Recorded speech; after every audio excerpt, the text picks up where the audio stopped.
One in Bohol, Boracay, Negros, Occidental, Camiguin, Cebu, Puerto Galera also. We are being awarded as the best dive destination in Asia. Ang action na ginawa po ng CHESA is to purchase hyperbaric chamber. Isa lamang si Gao Bienviaje, isang licensed PADI diver sa mga makikinabang sa proyektong ito. For case of emergencies, so if we have a hyperbaric facility, so it could save lives, enhances safety standards for the diving community, and it also builds trust with divers.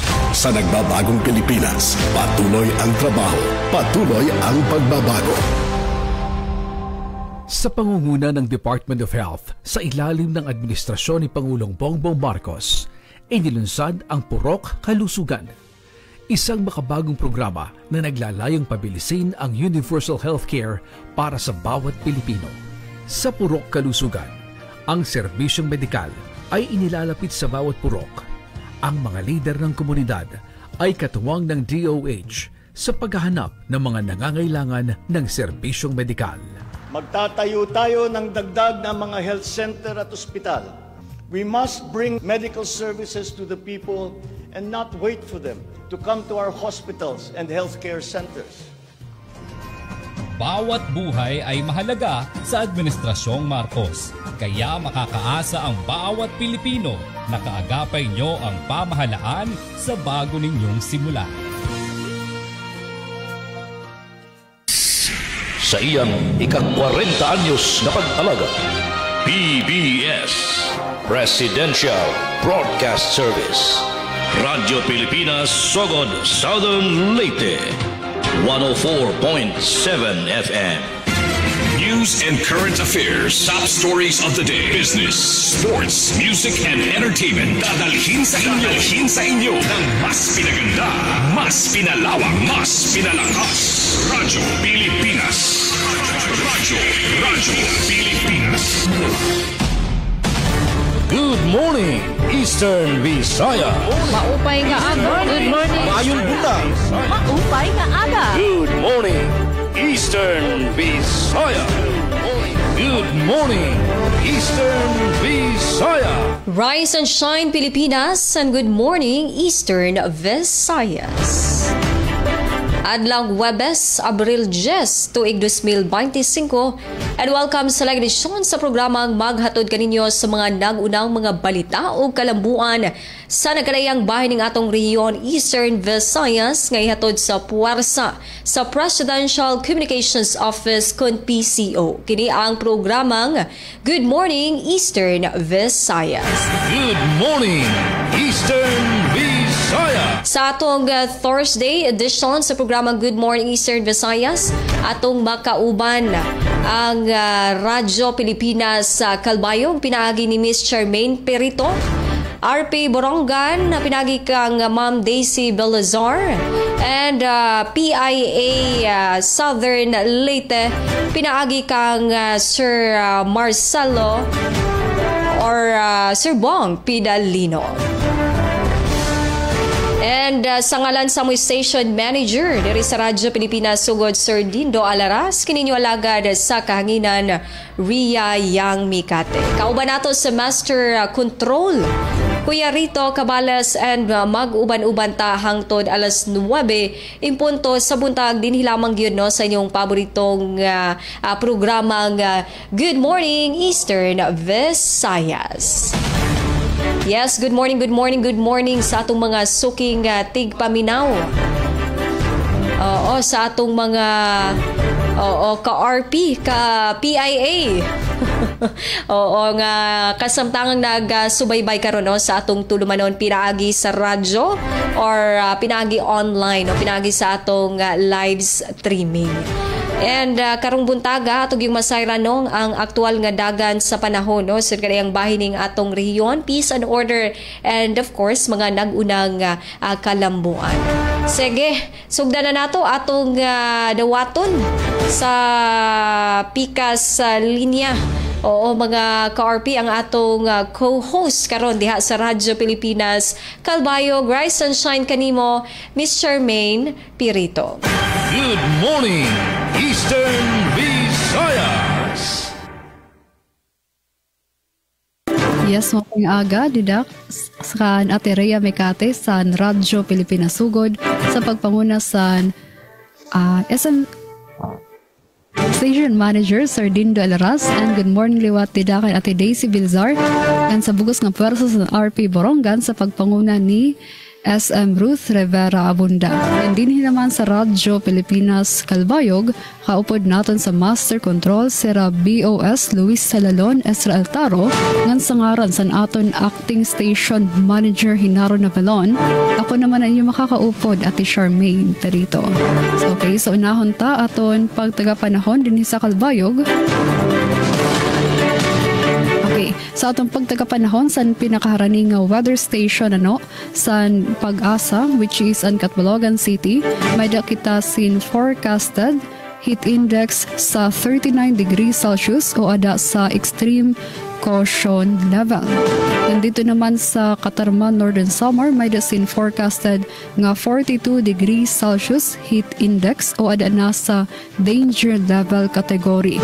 So, posible sinianoan heat stroke sa aton mga namamati dida, mga nagsusubaybay, kung pwede nga katulad kita sa pinit nga mga lugar or ato sa mga maaliwalas nga mga lugar, inom kita sin damo nga tubig para malikyan ang dehydration, dire kita sin magbabad sa adlaw, and of course gamit kita sin mga protection sa lawas, sugad san payong or kalo or sunblock kung magawas naman kita sa aton mga panimalay. Update, pagtagatubig, Calbayog Water Company Incorporated. Okay, so good news sa aton mga konsumidor, waray service advisory nga ginpalusad ang buhatan unong san pagkaluya o pagkawara san abid san tubig san aton mga gripo. Update, pagtaga-kuryente sa Melco 1. So may dasira sin scheduled power interruption, massive line clearing activity, kundi inya na nga adlaw Webes, Abril Jas, tikang 8:30 AM kutob 5 PM, apektado ang Kapookan Substation, tikang Barangay Campiig, kutob Campirito, 9 AM to 4 PM, apektado San Agustin Substation, tikang Barangay Kagtutulo, kutob Lucerdoni, Tarangnan. Buwas adlaw Biyernes, Abril 11, 9 AM to 4 PM, apektado naman San Agustin Substation, tikang Mabuhay, kutob Canmoros, Santa Margarita. Pagka next week, Abril 14, 8:30 AM kutob 5 PM, apektado ang Kapookan Substation, tikang Diversion Road, Ipaw, kutob Diversion Road, Gangaran, nganso Bagong Baryo, Gadgaran. Ngan pagka Martes, Abril 15, 8:30 AM kutob 5 PM, apektado Kapookan Substation, tikang Rubante Street, part of Magsaysay Street, San Policarpo, kutob Barangay Gadgaran. And iningan nasabi nga line clearing activities subay sa direktiba sa National Electrification Administration agud masiguro ang reliable nga supply sa kuryente yan nga tiarabot nga eleksyon. And sa Melco 1 gihapon padayon sira sa pagdumara sa era mobile co-op. Kundiin yan nga adlaw Webes may sira schedule dito sa Santo Niño Island, buwas Biyernes sa Almagro Island, ngan sa Lunes Abril 14, dida naman sa Barangay Mahacob Covered Court. Kundiin sila nag-offer sin mga serbisyo sugad sa Connect Now, Bayad Later Program, Customers Account Services, ng Information and Education Campaign, ng Customer Service Support.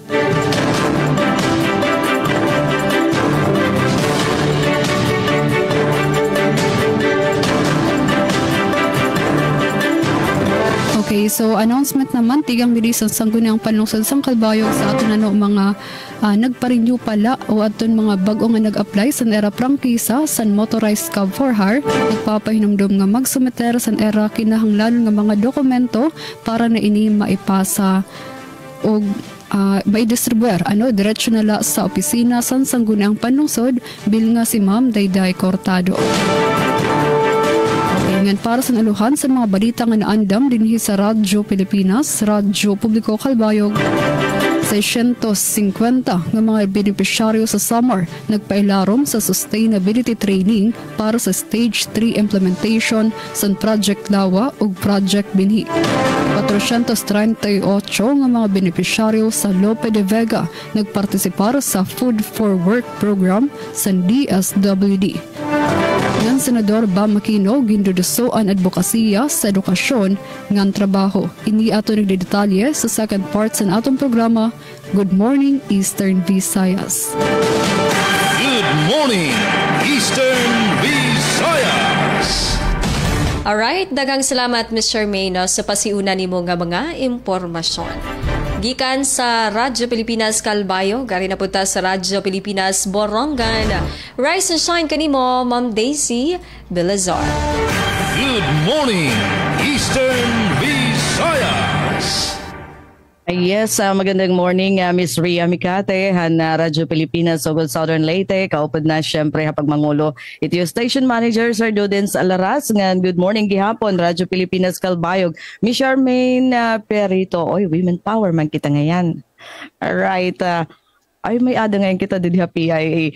PIA Southern Leyte. Magandang morning ka na Mr. Marcelo Bong Pedalino. Ito natin makakausa naman yan. So tikang naman din Radyo Pilipinas Borongan. Ini Daisy Lalosa Bilizar. Ngan ha supervision ito naman station manager at Ruth Rivera Abunda. Magiging kaupod ko din production. Napagpahamtang ito mga balita. Yara Engineer Soca Beria, Pen Pomida, and Dian Camplon. Ngan ha technical naman. Inoobdan kami din na Chief Tech Joy Policarpio and Engineer Alquin Baldonido. So kayong ito naman sitwasyon dito probinsya ito ni Eastern Samar, balik na aton traffic dara kay nagkabalik na liwatan aton mga estudyante, mga magtre-trabaho nga nasulod ng mga opisina pagkatapos aton usa ka adlaw nga bakasyon kakelep nga adlaw. Madalumdom ito amon panahon at ikang kaninahan kaagahon at least waray uran pero may ada kami mga pagdampog didihiton kalangitan. Kinukurian ni Mr. Sun iton pag malakas shine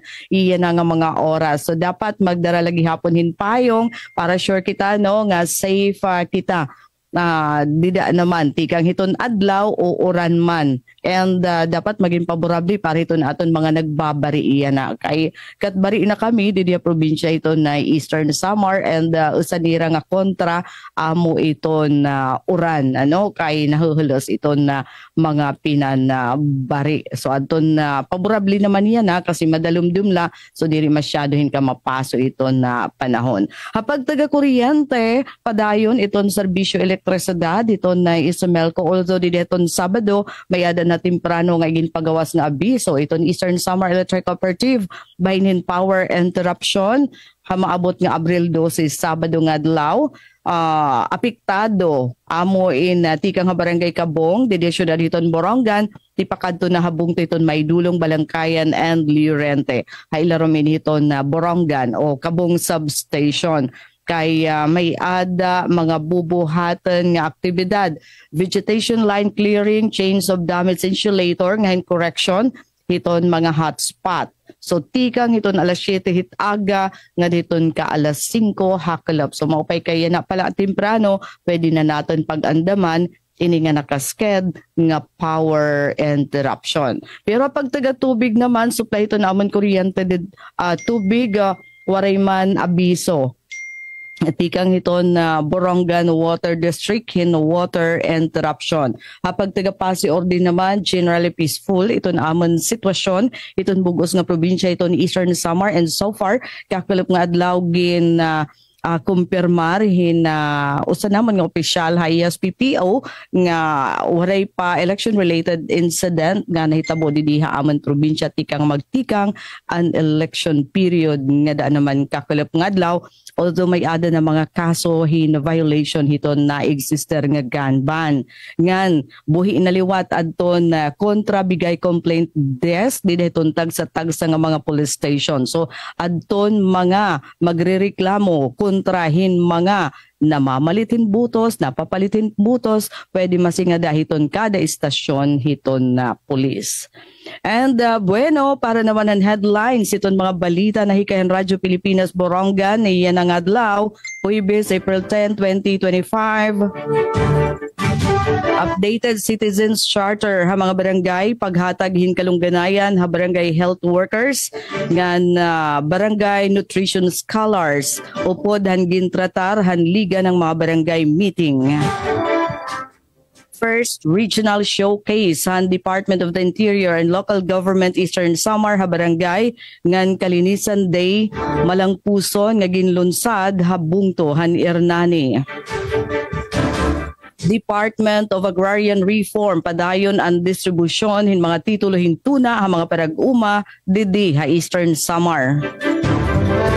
Nga Department of Social Welfare and Development ng 52nd Infantry Battalion ng Philippine Army magkabakya nga nagpadangat hinbulig pinansyal hanapulo nga dati mga rebelde ng New People's Army habungto han oras. So Ms. Rhea, Charmaine, mabalik kami ang pagpahamtang han detalyahan mga balita. Second round han taramdan. Good morning Eastern Visayas. Good morning, Eastern Visayas. Alright, daghang salamat Ma'am Daisy no, sa pasiuna nimo nga mga impormasyon. Samtang diri usab no sa Radyo Pilipinas sugod unahon sa nato update sa atong panahon diri sa probinsya sa Southern Leyte. So far so good no kay nagpakita gyud sa iyang abidlisew si Haring Adlaw. And sa peace and order, generally peaceful, wala ra kayo mga dagkong pangitabor kagubot ang record sa atong kapulisan sud sa 24 ka oras nga nakalabay. But ato na ipasabot no kay didto sa lungsod sa San Juan no mga ka-RP kagahapong adlaw so doon na po'y vehicular accident diin ang hinungdan niini ero. Oo, so mao na ang hugtano no ang pagpahinumdom sa atong mga rescue team no sa San Juan, even po no sa laing mga dapit nga katong mga nag-iyaw og ero nga kung mamahimo labi natong sa mga highway area nga dili gyud pasagdan ang ero. So kung mamahimo hiktan gyud na no para makalikay sa disgrasya diha sa kadalanan. Samtang power update mga ka-RP, so far wala pa gipagawas no nga scheduled power interruption ang Southern Leyte Electric Cooperative Consoleco, and tungod kay karon pa pod nagbalik ang ilang operasyon tungod kagahapong adlaw sa holiday, so wala sila'y office. And hinuon ato lang ipasabot no kay niadtong Martes adunay unscheduled power interruption din apektado ang Libagon area and portion diha sa may himay-angan liluan tungod sa broken cut-out jumper of C8 structure diha sa may Kawayan, Libagon. So mga 6:45 to sa gabi. But hinuon na restore na balik ra ang linya sa kuryente mga 8:28 sa gabi usab. So sa pagkakaroon no padayon pud ang awhag no sa atong electric utility provider diri sa Southern Leyte no. If ever adunay unscheduled nga power interruption no mamahimo nga i-report gud na no aron na ma-actionan no sa atong electric utility provider labi na no sa mga linemen. Alright, and arita sa water update, wala po'y disconnection schedule ang gipagawa sa atong Sugod Water District. So if ever aduna po'y kalit no nga pag kaputol no sa linya sa tubig, so ipa-report gihapon no sa Sugod Water District or even sa katong sa malaing dapit no sa inyong mga LGU aron maaksyonan no sa mga tubero or katong mga responsible nga mga tao sa kaning sa tubig, sa bahin sa tubig diha sa inyong mga lugar. Alright, og para sa uluhan sa mga balita nga naandam sa puwersa sa Radyo Pilipinas sugod diin particular sa maghatod karon no sa mga balita, Aljon Malot, Ma'am Jama Destriza Ruel Bugnos ug ang inyong alagad sa kahanginan. Egg production project sa usa ka asosasyon sa hinundayan padayon ang paglambo ubos sa saad program sa Department of Agriculture. Sa 61 katinunan sa Catholic School sa Nahawan, malampuso na nga nakahuman sa ilang eskwela. Centennial Building sa Libagon giinagurahan og BFP Tomas Opos nagpahinumdom sa mga barangay sa ngayong buhaton aron makalikay sa sunog. Samtang ato pong ihatod kaninyo mga headlines sa mga balita nga naandam sa PIDF TIA Southern Leyte pinaagi ni Sir Bong Pedalino ikaduhang meeting sa SLP STIC gipahigayon mga STI nga kalambuan sa probinsya gitutukan og Communicators Network sa Southern Leyte nagpaligon na pagduso sa mga information campaign nagpili og bagong opisyales. Oras nato 23 minutos pasado alas 8 sa buntag. Standby kay sa atong pagbalik ihatod na sa puwersa sa Presidential Communications Office kin PCO ang kompletong detalye sa mga balita para karong adlaw nga Huwebes, Abril 10, 2025 human lamang ning pipila ka mga mahinundanong impormasyon. Para sa mas mabilis na pagbangon ng Marawi, binuo ni Pangulong Ferdinand R. Marcos Jr. ang Presidential Advisor for Marawi Rehabilitation and Development. Tututukan ito ni Pangulong Ferdinand R. Marcos Jr. ang kooperasyon ng mga lokal na pamahalaan upang mabilis na marami na sa kanila ang tumutulong mapabilis ang implementasyon nito habang tinitiyak ng Pangulo na marami ang makikinabang sa proyekto. Let us also be reminded that more than the building of grand and massive structures, our goal is to secure the welfare and the best interests of the Filipino people. That our countrymen and the future generations, therefore, be at the center of every government action. Sa bagong Pilipinas, ang pagtutulungan ng lahat ang susi sa pag-angat.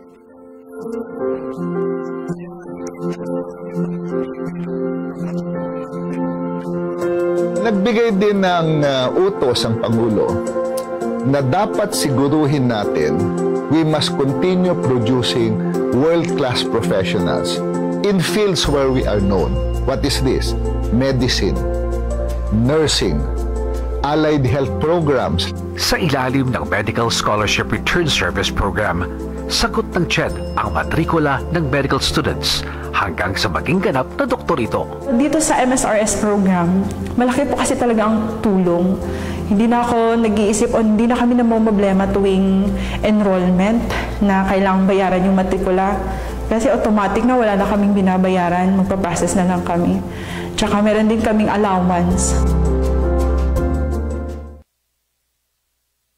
Dahil sa bawat buhay mahalaga, ang Department of Health inumpisahan nitong nakaraang Marso ang Bukas Center. Isa itong programa para solusyonan ang mga nagsisikipang ospital lalo na sa mga probinsya sa ating bansa. Isa sa pinakamalaking Bukas Center ay ang JBLMGH Ambulatory Surgical and Multi-Specialty Center sa Santo Tomas, Pampanga. Kompleto sila sa mga kagamitan. May 2 operating room para sa mga outpatients at affordable ang mga gamot.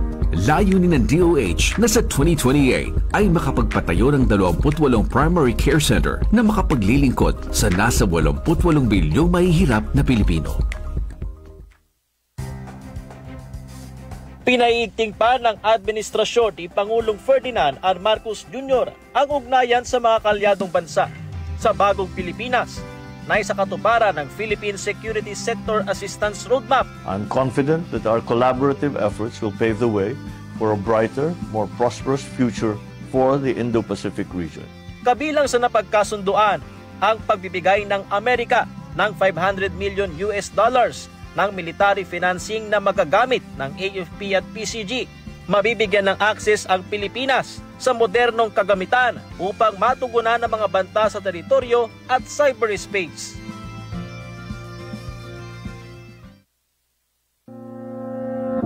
Ramdam na rin sa buong Davao Region ang pambansang pabahay para sa Pilipino program ni Pangulong Ferdinand R. Marcos Jr. Noong nakaraang taon, sunod-sunod na sinimulan ang konstruksyon ng mga pabahay sa 4 na magkakaibang lokasyon. Higit 13,000 housing units ang ipatatayo dito. Una nang naibahagi ang 400 housing units sa Peopleville sa Kalinan, Davao City. Isa po sa mga binibigyan nating prioridad ang magbigyan ng solusyon ang napakatinding kakulangan ng pabahay dito sa buong Pilipinas. Sa bagong Pilipinas, 1 milyong pabahay kada taon. Yan ang ating solusyon. Good morning, Eastern Visayas! And we're back again mga ka-RP. Padangabong kamong nagsubaybay sa atong tulumanang Good Morning Eastern Visayas. Programang maghatod sa mga nagunang mga balita o mga kalambuan diri sa naganing bahay ng atong rehiyon Eastern Visayas.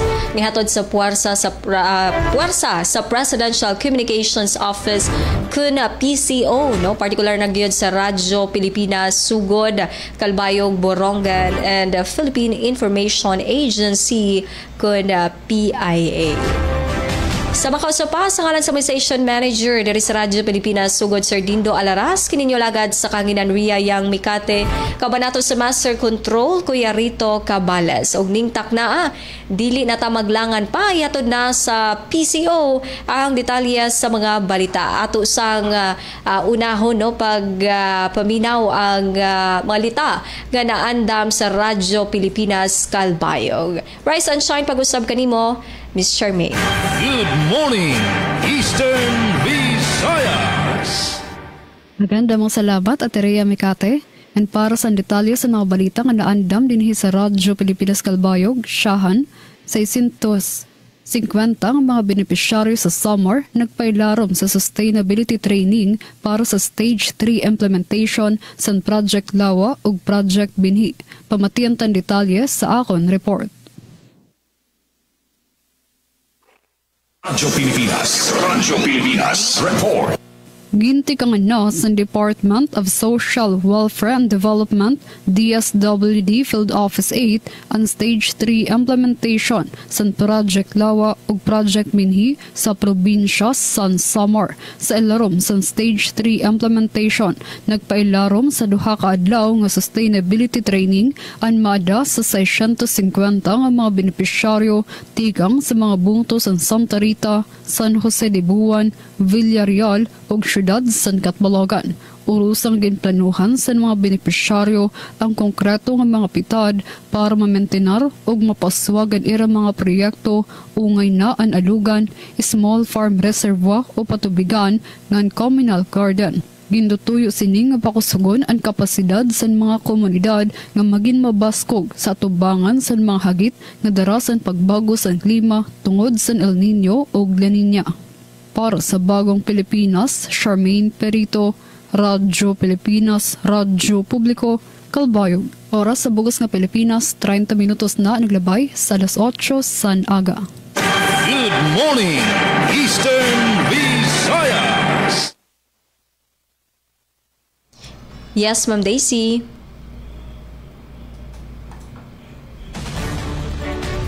One, two, three, four. Okay na. Okay. So, na-mute na kami hintala. Alright, haditalyan mga balita at ikang Didi Radyo Pilipinas Borongan nga nahikay para yun ang adlaw, April 10, 2025, updated Citizens Charter ha mga barangay, paghatag hinkalungganayan ha barangay health workers, ngan barangay nutrition scholar sa syudadan Borongan, upudhan gintratar haliga ng mga barangay meeting. Ang detalyihan report ikang kan Engineer Sok Aberia. Radyo Pilipinas Report. Pinangunahan ni ABC President Cheney Barbie adtong ikinabulan nga Liga ng mga Barangay LNB Borongan City Chapter Meeting nga gimbuhat sa Sangguniang Panglungsod West Sessional lang Syudadan Martes, Abril 8. Hini nga LNB meeting ipudan pirahan mga gintalakay ang paghimo ng pagsubmitaran mga Barangay Council ang iratag sa tagsang updated Citizens Charter nga ginpahamtang ni City Local Government Operations Officer Mrs. Florita Mocoro. Iginsayo ni City Accountant Mr. Hans Noel Basadan paghahatag kalungganayan ng city government o kan LGU barangay nga dan barangay health workers BSWs ug mga barangay nutrition scholar BNS. Kasumpay ni gimplastar ni Ms. Chelsea Akla, nutrition officer ang lokal nga pamunuan ang nagpakalinya nga mga aktibidad nga burhaton han mga BNS para han mga barangay ug han lokal nga pamunuan nga nanton may kalabutan han barangay nutrition action plan o BNUP. Nga niginsayod liwat ni Senior Health Nurse Mr. Rindan Araban City Health Office ang proseso ng akreditasyon ng BHWs nga nanton iginpapaangbit nga serbisyo ang mga BHW nga daha barangay sugad man na lokal nga pamunuan. Samtang ginklaro ni Mr. Romualdo Heruna, Philippine Red Cross PRC Eastern Samar Chapter at the membership program ng PRC, particular ang membership accidental assistance benefit. Ngan ginaruan Comelec Borongan City at ang buligan mga opisyalan barangay kasumpayan gindudumara nga pantukulan irabuhatan at voters information sheet nga tan registrado nga mga mga botante ang siyudad ng Borongan. Samtang ginpatapod ang Department of Information and Communications Technology DICT Eastern Samar ang kaandaman irabuhatan ang pagdumar and computer literacy training ang mga barangay secretary ang siyudad. Nanigin sayod pa ang City Engineering Office at ang pagtuko din libre sa kay wetting shed ay tungdan nga mga barangay ang siyudad. Para sa Bagong Pilipinas, Aberia, Radyo Pilipinas, Radyo Publiko, Borongan. Damang salamat ang report, Ati Sok, Aberia. Good morning, Eastern Visaya. Samtang sa balita nga naandam sa PIA Southern Leyte, ikaduhang meeting sa SLP STIC gipahigayon. Mga STI nga kalambuan sa probinsya gitutukan. Ani ang report ni Sir Bong Pidalino. Radyo Pilipinas Report. Malampusong na pahigayon ang ikaduhang panagtigom sa Southern Leyte Provincial Science, Technology and Innovation Council SLPSTIC sa miaging simana, Abril 2, dito kinigihimo sa Provincial Social Welfare Development Office PSWDO Conference Room ning Dakbayan sa Maasin. Gitambungan kini sa mga nagunang mga stakeholders diin gisgutan ang mga inisyatibo, mga kalihukan pag-abante sa science, technology o innovation kung STI nga mga kalambuan alang sa probinsya. Gituki sa maong tigom ang mga organizational committee sa council o gi-review dayon giaprubahan ang operations manual nini nga mo'y magsilbing giya sa konseho. Sa samang tigom, ang Southern Leyte State University SLSU nagpresent sa listahan sa mga natapos na nila ng mga research studies, mga pagtuon nga makasuporta sa lokal nga pag-uswag. Dugang hisgutan ang Bamboo Breakthrough for Modernization kung BBM Center. Kay dako ang papel niini alang sa sustainable industry growth, environmental conservation o mga kahigayunan sa kapanginabuhian. Nagapabilin ang commitment sa Council diha sa pagpalambo sa collaboration o innovation alang sa mas progresibo o mas mulahutay nga kaugmaon diha sa pagpaligon sa STI ecosystem sa probinsya. Gikan sa PIA Southern Leyte, Bong Pidalino. Good morning, Eastern Visayas. Dagan salamat Sir Bong sa detalye samtang sa detalye usab sa balita nga naandam sa puwersa sa Radyo Pilipinas sugod. Egg production project sa usa ka stasyon sa Hinundayan padayon ng paglambo ubos sa saad program sa Department of Agriculture. Nasa pikas linya Aljon Malot alang sa report. Radyo Pilipinas Report. Padayon ng pagpalambo sa Kabulisan Farmers Association sa Hinundayan, Southern Leyte sa egg production project nini ilawom sa Department of Agriculture Special Area for Agricultural Development kundi saad program. Nasairan nga lakip ang Kabulisan Farmers Association sa 7 ka benepisyaryo sa Southern Leyte sa egg production projects niadto nga fiscal year 2023 to 2024 nga nagtinguha sa pagpalapad sa proyekto karong tuiga. Gitaho nga kasamtangang nag-reinvest ang grupo pinaagi sa pagpalit og dugang ready to lay kon RTL nga mga manok. Atol sa gipahigayong Saad First Quarter Assessment, giparehag ni Saad Provincial Coordinator Jocelyn Cabanyas nga ang pagpalapad sa proyekto nahimong posible pinaagi sa gihatag nga dugang suporta sa programa sama sa agricultural inputs o komprehensibong pagbansay alang sa mga benepisyaryo. Balita gikan sa lungsod sa Hinundayan para sa Bagong Pilipinas, Aljon Malot, Radyo Pilipinas, Radyo Publiko. Daghang salamat Aljon sa detalye sa maong balita. Good morning, Eastern Visayas. 438 ng mga benepisyaryo sa Lope de Vega nagpartisipar sa Food for Work program sa DSWD. Pamatiantan detalye sa akon report. Radyo Pilipinas Report.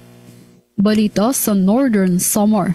Matotal 438 nga mga partner beneficiaries tikang sa Barangay Bayho, Lope de Vega, Northern Samar ang nagpartisipar sa duha ka adlaw nga Food for Work program nga ginorganisa sa Department of Social Welfare and Development DSWD Field Office 8 and Food for Work program ang gindumara para suportahan ang maintenance ng small farm reservoir o communal gardens nga gin-establisa pinaagi sa implementasyon sa Project Lawa o Project Binhi.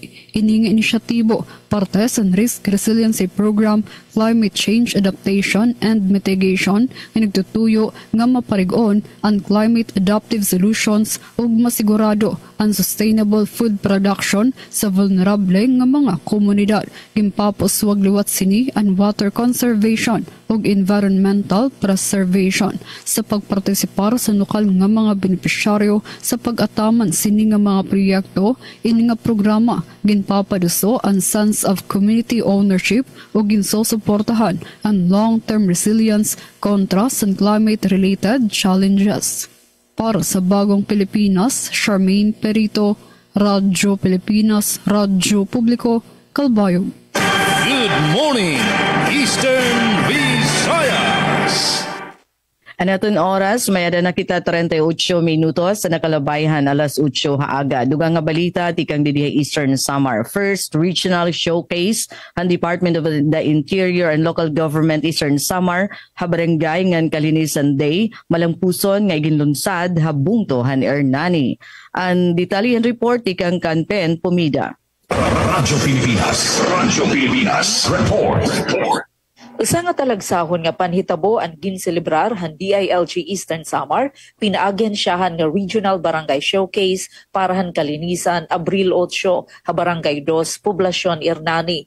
Nagkaurusan mga opisyales, residente ngan mga ahensya, sugad han DILG, PNP ngan BFP para han panlimpyo han barangay. Naghatag hin mabaskog nga panawagan ni Mr. Jerry Enriquez, DILG Eastern Samar Cluster Head, ha mga residente nga ipadayon ang pagmantinerhan kabalimpyo ngan buhaton ang sustainable nga pagdumarahan basura. Nasundan inihan panumpahan commitment nga gingiyahan han SK Chairperson may Honorable Kilmark C. Adige. Nakisaliwat ang mga field officers ngan focal persons tikang iba-iba nga lugar nagpapakitan keseghan kolaborasyon.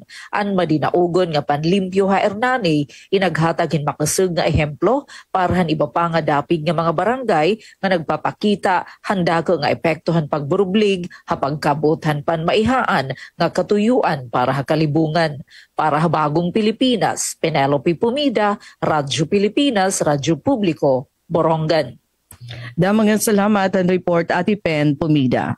Good morning, Eastern Visayas! Sa dugang balita nga naandam sa PIA Southern Leyte Communicators Network sa Southern Leyte, nagpaligon pagduso sa mga information campaign, nagpili og bag-ong opisyales. Sa niyang report ni Sir Bong Pidalino. Radyo Pilipinas, report. Usa ka organisadong pundok sa mga information officers gikan sa mga national government agencies, local government units o public-private media practitioners sa lalawigan sa Southern Leyte ang nagpili sa ilang bagong hutong sa mga lideres kinsa maoy modumala sa organisasyon sa mosunod nga duha ka tuig. Ang pagpili nga gipasugdahan sa Philippine Information Agency Southern Leyte gihimo atol sa General Assembly sa Communicators Network Southern Leyte kun Kumnet SL pagkahuybis Abril 3 diha sa Liga Building, Barangay Cumbado. Ang mga napili mao sila si Ivan Lloyd Calunya sa Department of Science and Technology, may President, Randelio Oy sa Department of the Interior and Local Government, ang Vice President, Winsil Marie Larua sa Department of Trade and Industry, Secretary, ug Anet Lamoste sa Philippine Statistics Authority, ang Treasurer. Sayang mubong pagpamulong si Laina Gayas sa Department of Education Provincial Office kinsa mao ang immediate past president sa Kumnet SL na mahayag sa iyang pagtuo ang bag-ong mga nangulo sa Kumnet SL nunot sa pagpaluyo sa tanang mga sakop mas dugang pang mahatod ang mga makapadasig nga mga mensahe, mga updates sa mga programa, proyekto o mga serbisyo ngadto sa taksa nila ka mga kliyente, ingon man ang general public. Niya pa nga komportable siya sa bagong set sa mga leaders o nagpasalig nga padayon ang iyang hugot nga suporta sa maong pundok. Samtang sa iyang acceptance speech, si Kalunya nagpasalamat sa mga kaubanang mga communicators kumikan sa ilang kumpiyansa o pagsalig sa iyang katakos ingon nga bagong Comnet head. Gikan sa PIA Southern Leyte, Bong Pidalino. Good morning, Eastern Visayas. Daghang salamat Sir Bong sa detalye ug dugang balita nga naandam sa Radyo Pilipinas sugod sa 61 katinunan sa Catholic School sa Nahawan Malampuson nga nakahuman sa ilang eskwela. Ani ang akong report. Radyo Pilipinas report. Malampuson nga nakahuman sa senior high school ang 61 katinunan sa St. Anthony's High School nga usa ka Catholic school sa lungsod sa Nahawan Southern Leyte.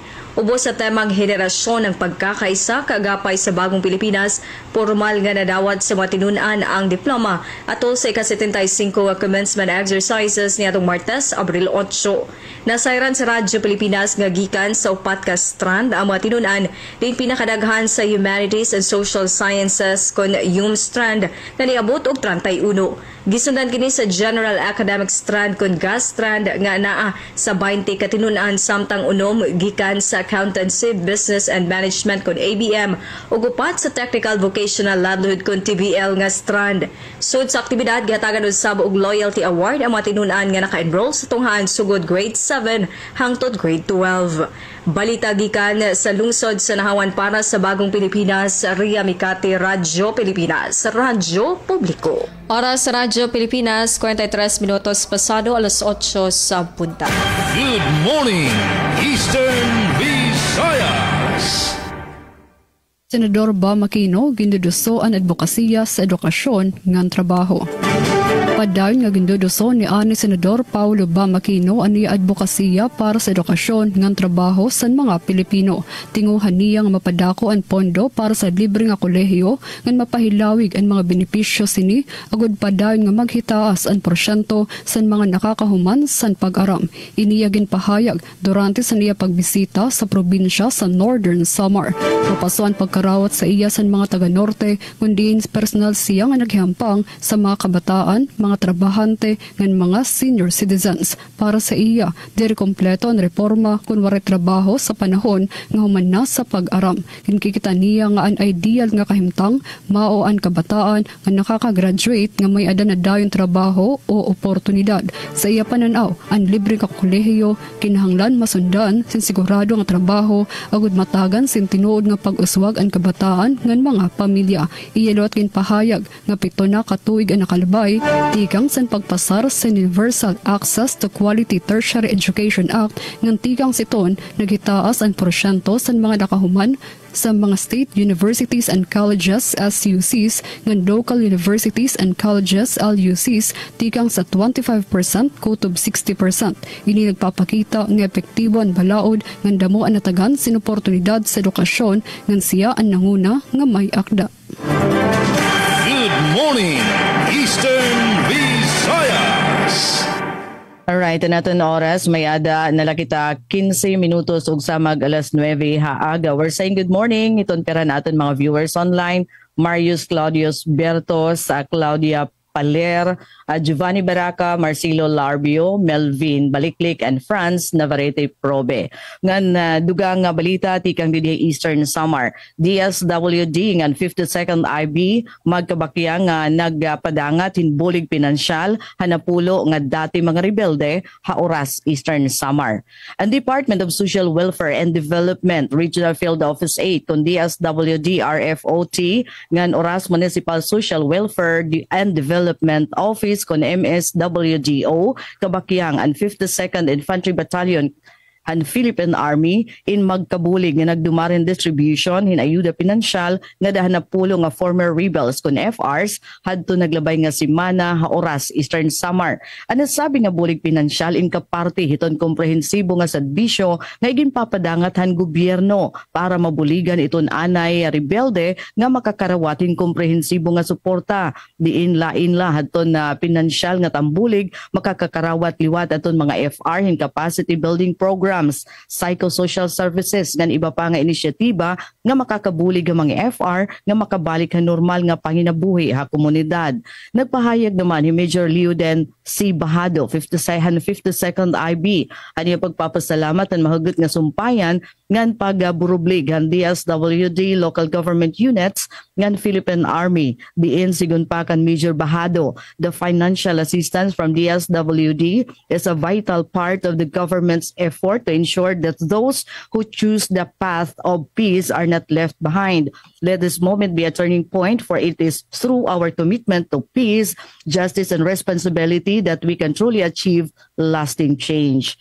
Kadungan pa, dako gihapon ang pagpasalamat aton mga benepisyaryo nga dahil DSWD ngan 52nd IB, iton padayon nga suporta haira, di nagahatag inihin paglaom para hin mas malamrag ngan mahimya nga kabubuwasan para haira ug hanira tagsa nga pamilya. Ang balita intikang kan Dayan Camplon. Good morning, Eastern Visayas! Samtang Centennial Building sa Libagon gi-inaugurahan. Ano ang report ni Ma'am Jama Destriza? Radyo Pilipinas report. Sa balitang lokal, usa ka formal nga inaugurasyon sa bagong giadyo nga Centennial Building sa Libagon nga gitawag og Mariano L. Espina Memorial Hall ang giinugurahan bag-uhay pa lamang. Nailan kini nga usa sa mahikap nga kultural nga mga kabtangan sa munisipyo sa Libagon nga gila sa National Commission for Culture and the Arts kon NCCA. Ang maong heritage building mao ang representasyon sa buhi nga adunahang kasaysayan sa Libagon nga ikatulos nga proseso sa rehabilitasyon nahimong posible pinaagi sa financial nga tabang sa provincial government og tinuig nga bahin sa LGU. Sa ijang mensahe, gipaabot ni Governor Mian Mercado nga ijang pasalamatan ang LGU sa pagpangita og paagi aron mapreserbar ang maong heritage building. Dugang pa ni Mercado nga ang panggamhanang probinsyal kanunay nagpaludyos sa mga pagpaningkamot sa LGU Libagon alang sa promosyon, pagpalambo ug pagpreserbar sa kultural nga kabilin, ug si Honorable Mayor sa Binarangke nagpadayag usab sa ijang pagpasalamat sa provincial government sa tabang ngadto sa LGU alang sa rehabilitation project ug sa kanunay nga suportan sa nagkalain-laing programa sa lokal nga pangagamhanan. Balita gikan sa LGU Libagon para sa Bagong Pilipinas, Gemma Destriza, Radyo Pilipinas, Radyo Publiko. Salamat Ma'am Gemma sa detalye. Good morning, Eastern Visayas! Para sa katapusan nga balita nga naandam din sa Radyo Pilipinas Kalbayog, pag-usuwag sa ekonomiya sa Northern Samar, pimpaplanuhan, pinaagi sa proposed Coconut Industrial Park. Nakaandam na ang Northern Samar para sa dako nga pag-usuwag sa ekonomiya, pinaagi sa proposed Coconut Industrial Park. Ginbuhat ang usang strategic meeting sa pagpanguna sa gobyerno probinsyal nga gintambungan sa mga key stakeholders sugad sa mga municipal agriculturists, assessors, cooperative development coordinators, ngan mga landowners base magisgot bahin san proyekto. Pinpresentar sa mga investors nga sila Mr. Stephen Chan ngan Mr. Alex Lau, kaupod ang era company manager Engineer Renato Dubongco, ang nirapaninaw para sa parke nga magkamay-ada phase development. Ang first phase nga magtatarget 200 million pesos nga investment nga maghahatag focus sa infrastruktura sa 60%, manpower 20%, ngan operational expenses 20%. Ang second phase magtatarget sa 500 million pesos.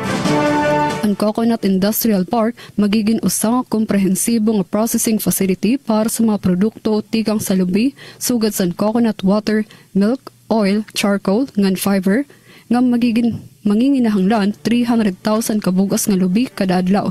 Ini nga proyekto magpapauswag sa lokal nga produksyon nga magi-establisa sa Northern Samar nga usa sa potensyal nga dako nga exporters and coconut-based products. Ang Provincial Economic and Investment Promotions Office, Provincial Agriculture Office nga iba pa nga ahensya sa gobyerno probinsyal aktibo nga nagpapartisipar sa nga kolaborasyon nga nagsisiguro sa kalampusan sa proyekto. Kaupod lawat didi ang mga national agencies sugad sa DTI ngan PCA sa pagsuporta sa mga inisyatibo nga magagamit ang mga dagko nga rekurso sa lubis sa probinsya para sa sustainable nga pag-uswag sa ekonomiya. Good morning, Eastern Visayas!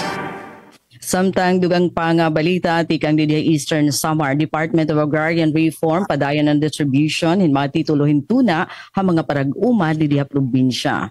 Hapanuyo nga masiguro, an pakapagtag-iyahin tuna, ang mataganhin puder, aton mga parag-uma, han iraging kukultibar nga tuna, ang Department of Agrarian Reform, Municipal Office, and TAF, ngan kan avid, in padayon ang pandistribuer in individual land titles, ha mga agrarian reform beneficiaries kon ERBs. Di pala maiha, nga land holdings nga naabot in 199,773 square meters. Aman opisyal nga nahi-award ang mga ARBs hanasabi nga duha nga bungto ini in pagpamatuod han padayon nga commitment han gobyerno ha reforma ha agraryo.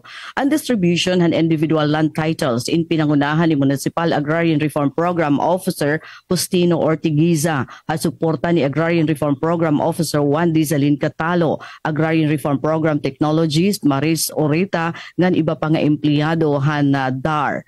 Ini nga inisyatiba amo in diri latugtub paghatag hintuna ha mga agrarian reform beneficiaries kundi ini nga mga titulo in nasimbolo liwat aton ira legal nga pagtag-iya hantuna nga iragin kukultibar nga nahatag hin estabilidad paglaom ngan oportunidad nga mapaorsa ni ira panginabuhi. Pinaagi haton nakarawat nga individual land titles nasisiguro na haton mga parag-uma aton ira katungod hantuna nga iragin kukultibar ngan may ada na kumpiyansa pagpakabuhi ti pakaton pag-uswag han kinabuhi kaupod an ira pamilya. Ini nga support to parcelization of land to individual titling kon split project handar in kanang gobyerno inisyatiba nga maging madagmit aton pagbahin-bahin o subdivision ngan pandistribuer han collective certificates and land ownership award kon CLOA nga duha individual land titles. Ini nga proyekto nakakahatag liwatin higayon ha mga agrarian reform beneficiaries nga maka-access hin mga loan ngan iba pa nga support services san gobyerno nga magdudusohin marisgo nga production ha mga kaumhan. Good morning, Eastern Visayas! Samtang BFP Tomas Opos nagpahinumdom sa mga barangay sa angay buhaton aron nga makalikay sa sunog. Ano ang report ni Roel Bugnot? Radyo Pilipinas report. Ang Bureau of Fire Protection kon BFP sa lungsod sa Tomas Opos sa natibo sa pagdumala ni Municipal Fire Marshal Senior Fire Officer 4 Miguel Miras nagpahinumdom sa mga angayang buhaton aron nga makalikay ang komunidad sa kadelikado sa sunog. Sumala pa sa impormasyon gikan sa BFP Tomas Opos kini nagpahinumdom batok sa electrical nga sunog sa mga panimalay opisina ilabi na karong nga panahon sa tag-init. Dugang pa nga ang paggamit usab sa mga appliances sama na lamang sa aircon, electric fan ug refrigerator karong nga mga panahon na posible usab nga magresulta sa electric fires. Bosagi pahinumduman ang publiko ning mga mosunod. Una, dili himuon ang extension wire isip permanente nga saksakan aron nga malikayan ng overloading. Ikaduha, tangon ang pagsaksak sa mga appliances kung mobilya sa panimalay aron nga magbakasyon. Ikatulo, likayan ang sobra nga paggamit sa mga electrical appliances sa mga opisina aron nga dili kini maguba og mubuto. Matag karon ug niya usab pagkatanawon ang mga electrical installations aron sa posible nga maintenance o subay usab sa panahon sa Koresma giabisuhan ng publiko nga likayan ang pagdaob og sagbot og dili usab magpataka og labog sa upo sa sigarilyo nga posibleng magresulta sa grass fires.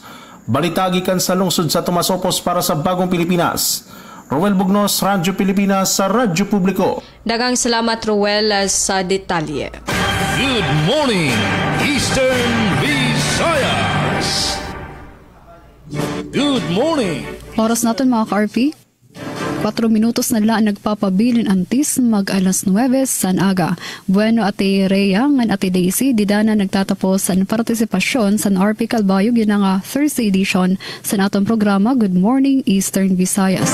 Sa aton mga nakaupo di sa Master Control BOS Luis Salalon Israel Taro ngan sangaran sa aton Acting Station Manager Hinaro Novelon ako liwatan yung nakaupod Charmaine Perito and mag-urupodot kita buwas naman adlaw Biyernes sa lain lot edisyon sa atong programa Good Morning Eastern Visayas. Good morning Eastern Visayas. Nga samtang tikang naman di syudad hiton Borongan may adalanay kami importante nga pahinumdum. Actually tikang iniha Maritime Industry Authority kon Marina 8 kaupo diton Philippine Coast Guard. Padayon iton panawagan nga dahiton mga nagtatag-iyan mga sasakyan pandagat nga magparehistro o iparehistro adton ira mga sarakyan. Kay nagdudumarayan na gada buwas pa nga adlawhin mobile registration iton Marina ngan Philippine Coast Guard has Sabang South Borongan. Covered court iton Sabang South didi syudad hiton Borongan. Panuyo hini nga mobile registration amo in mahirehistro aton mga undocumented nga motorboats nga natimbanghin 15 gross tonnages ti paubos. Lakip na aton recreational boats in sakop gihapon hanat sabi nga registration. Nga na bueno Miss Rhea, Miss Charmaine dinhi kami nagtatapos san partisipasyon at aramdan Good Morning Eastern Visayas para yung adlaw Huwebes Abril 10, 2025. So hangaran hito na amon station manager Ate Rusta Rivera Abunda, admin officer Kuya Razel Bobay Rubin ngan aton mga news distributors o contributors siya na nga oras. Hira Engineer Sok Aberia, Ate Pen Pomida, Dayan Camplon, ngan di naman ha technical supervision ni Chief Tech Joey Policarpio kaupod ko hi Engineer Alquin Baldonido. Ine Daisy Lalosa Bilizar na sa ring damo nga salamat anyo pakigusa ngan magandang morning Eastern Visayas. Good morning Eastern Visayas. Alright, halos wala na gitay igong oras pa. Og dinhi na tapos no ang atong tuluman ng Good Morning Eastern Visayas para karong adlaw nga Huwebes, Abril 10, 2025. Sa ngalan sa among station manager, Sir Dindo Alaras, of course sa atong mga news contributor usab, Aljon Malo at Ma'am Jama Destriza and Ruel Bugnos. Atong kauban sa Master Control o kaganiya si Kuya Rito Cabalas and karon ana pod si Kuya John Antegra. Kininyo lagad sa kanginan Rhea Yang Mikate. Daghang salamat, rise and shine. Good morning Eastern Visayas and God bless Pilipinas. Sa iyang ika-40 anyos na pag-alaga, BBS more than 75 years broadcast service. Presidential Broadcast Service. Southern Leyte, 104.7 AM. Radio Publico